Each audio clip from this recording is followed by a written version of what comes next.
same right as you have. You have a right to do what is your right to do. Governments can't change that. They can't change that. They might convict for a lot of people for a long time, but women only had to suffer the government's invasion in their lives as long as they allowed it to happen, and when they said no, it stopped happening. When man has the guts to stand up and say, I am one of God's creatures and have certain rights which are inalienable, whether you pass laws or push guns on us or not, it will stop. But it has to stop with enough people saying it has to stop. And in our court system, if 1/3 of the people who are charged stood up and made the Crown not only prove its case, but prove in some way that they were harming society, that unless they were harming society, they were fulfilling an absolute necessity in society, which is a necessity to feel good about yourself and your surroundings without invasion. Section 7, as you said, is absolutely the most viable part of your life. Your inviolability, like I have no right to invade you under any circumstances, no matter what, unless I have reasonable and probable grounds and just cause.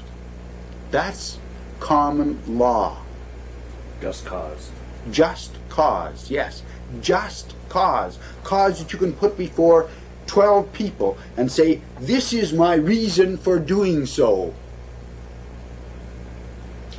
Show me any Crown prosecutor that even has an iota of an idea of what that is. They're all lawyers, man. They forgot about that a long time ago, unless it's to defend one of their own. You know what I mean. Now, I've been there. At that point, you have to disregard the judge. You have to even tell him. And I can show you where I tell judges all the time, I do not recognize you as a provincial judge having the authority to hear a federal non-criminal case. This is a criminal court. It doesn't have the jurisdiction except for the guns that they point at my head to bring me before it.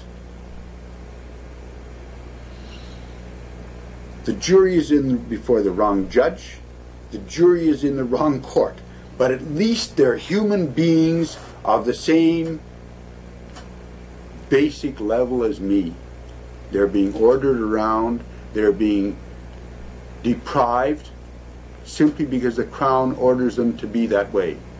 And I expect to go before that jury and show that capacity before a jury and win without any problem. Simply the same way as Morgentaler won.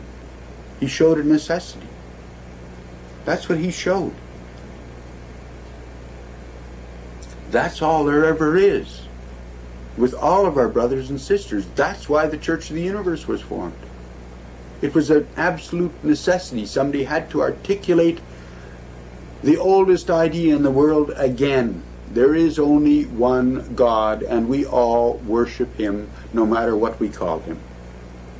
Someone had to start articulating that again and going back to Shadrach, Meshach, and Abednego and say again to our government, you do not have a right to tell us how to worship or whom we shall worship.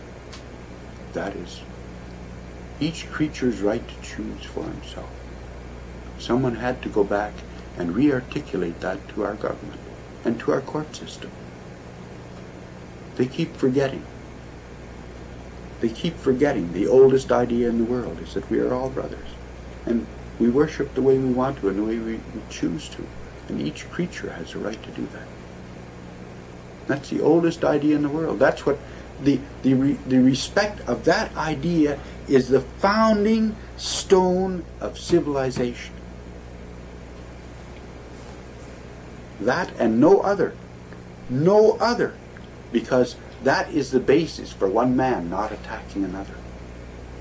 So why have they made it illegal to grow hemp? Because it endangered their bottom line.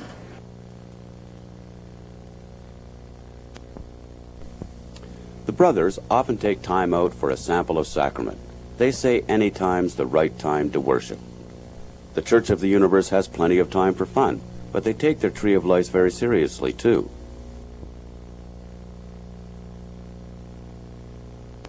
It's not a matter of trying. It's a matter of doing it every day. It's a matter of wearing the cloth. It's a matter of eating the seed. It's a matter of ingesting the holy weed into my chest, into my body, and allowing that spirit, that is the plant spirit and my spirit, to combine in worship of our Creator, our combined Creator. Like, I feel good. It makes me feel as though life is worth living, that I have something to do, that when I look around and see this worthless creation around me, that I can't just turn my back on it. I have something to do within that creation to make it better, no matter how bad it is, no matter how bad it becomes. I have a reason to be there, and I have something to do that will make it better for my fellow brothers and sisters, and for all creation. I want to save the world. And I'm willing to start here in Canada. It's the only thing to do.